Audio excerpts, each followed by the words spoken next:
Pretty magnificent. That really was. Well, this week, our Desmond Shaw is flying over Orange County, and he's highlighting a few of the many places that make it such a nice place to live. And in tonight's Look at This, he has the history of the city just east of Irvine.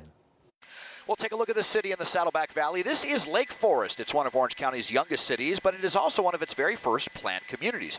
Incorporated in 1991, it gets its name from two man-made lakes and a man-made forest. We'll get to those in a bit, but first, let's rewind the clock to the 1800s, when nearly all of Southern California was an agricultural paradise and when this general area was known as El Toro. According to LakeForest.com, it was named by Don Jose Serrano. He was granted the 10,000-plus acre Rancho Cañada de los Alisos by the Mexican government in 1842. It encompassed modern-day Lake Forest, the Orange County Great Park, where the old El Toro Marine Base used to be, and parts of the city of Irvine.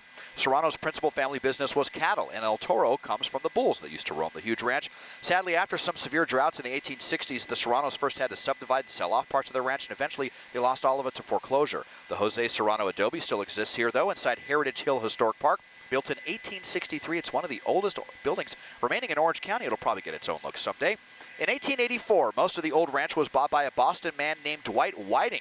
He brought many of his good friends over from England and made this into something of an English colony, which he first called Aliso City. And he'd be a very important player in the history of Orange County, although at that time it was still part of LA County. According to the Orange County Register, he subdivided most of the ranch into individual agricultural properties and was instrumental in getting the Santa Fe Railroad to pass through the area. He was also the one who planted 400 acres of fast-growing eucalyptus trees around Serrano Creek with the hopes of harboring a lumber operation that could spur growth. Now, the lumber operation never came, and Whiting died in 1907 after a bizarre and seemingly minor accident on board a train that caused him internal bleeding. Fast forward to the 1960s, when Occidental Petroleum built out residential communities around two man-made lakes and inside that eucalyptus forest.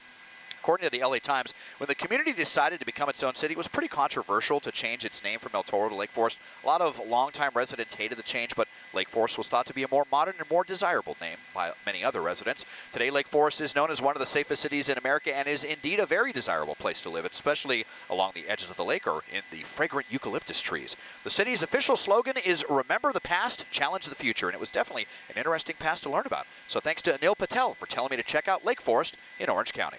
Taking a look at this from SkyCal, I'm Desmond Shaw.